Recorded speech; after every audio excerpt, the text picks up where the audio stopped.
ପ୍ରାର୍ଥନା ଜାନୁଆରୀ 18, 1915। ହେ ପ୍ରଭୁ, ମୋ ପ୍ରାର୍ଥନା ଶୁଣ। ମୋ ମଧ୍ୟରେ ତୁ ହିଁ ସର୍ବଶକ୍ତିମାନ, ମୋ ଭାଗ୍ୟର ଏକଛତ୍ର ସମ୍ରାଟ, ଜୀବନର ଦିଶାରୀ, ସକଳ ବିଘ୍ନ ବିନାଶକ, ମନର ଯାବତୀୟ ପୂର୍ବ ସଂସ୍କାର ଓ ପକ୍ଷପାତିତ୍ୱର ଧ୍ୱଂସ ସାଧକ।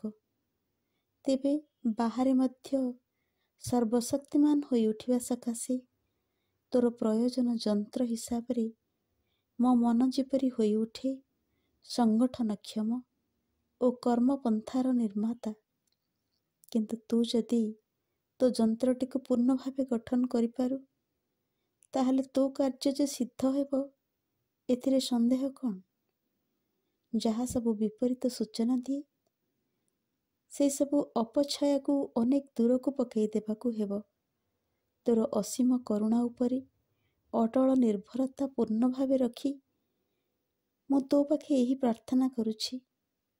ତୋ ଶତ୍ରୁମାନଙ୍କୁ ମିତ୍ରରେ ପରିଣତ କର, ଅନ୍ଧକାରକୁ ଆଲୋକରେ ରୂପାନ୍ତରିତ କର।